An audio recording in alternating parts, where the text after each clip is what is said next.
احنا مسند الينا 17 عمارة، في 15 عمارة في الموقع هنا في شرق الحاسب الآلي.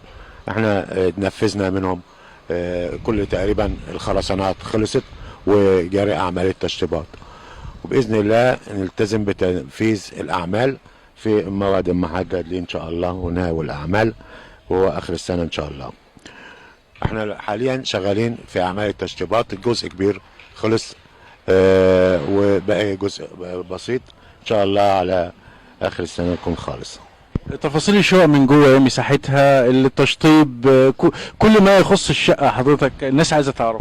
الشقق من جوه تقريبا تشطيب عالي، تشطيب سوبر لوكس، شبابيك ألموتال، أرضيات سيراميك، حمامات ومطابخ سيراميك لغاية السقف. معمول حساب أماكن أسانسيرات، 2 أسانسير في كل عمارة. معمول حساب اماكن ضغطات عشان الزباله. ما فيش اماكن مواسير خالص ظاهره على الواجهه، كل المواسير مدفونه، يعني تشطيب عالي. المساحه بتاعت الشقه اللي هي المساحه الفعليه 75 متر، عباره عن 3 اوض وصاله كبيره، وفي كل شقه فيها بلكونتين. حضرتك في جدول زمني لحضرتك تسليم الشقق للمحافظه؟ هو ميعاد تسليم المشروع في 17 2 2016. احنا باذن الله نسلم قبل هذا الميعاد باذن الله.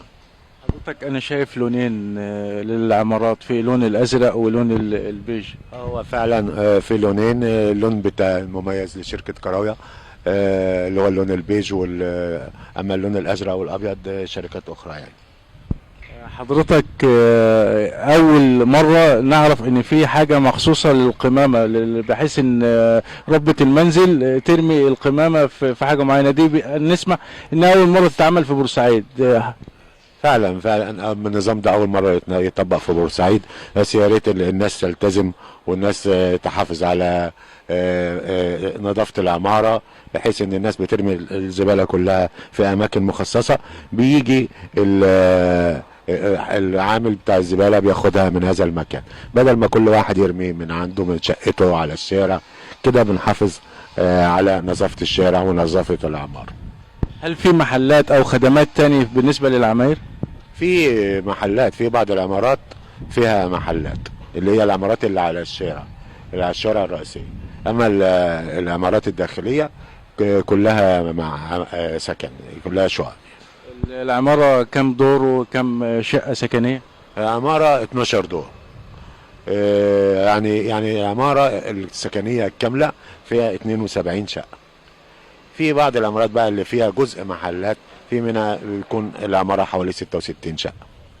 بالنسبة للصرف الصحي والكهرباء لسه ما دخلش أي حاجة المشروع؟ بالنسبة للصرف الصحي هو التعاقد مع الشركات تم من قبل الجهاز، ولكن لسه ما دخلوش.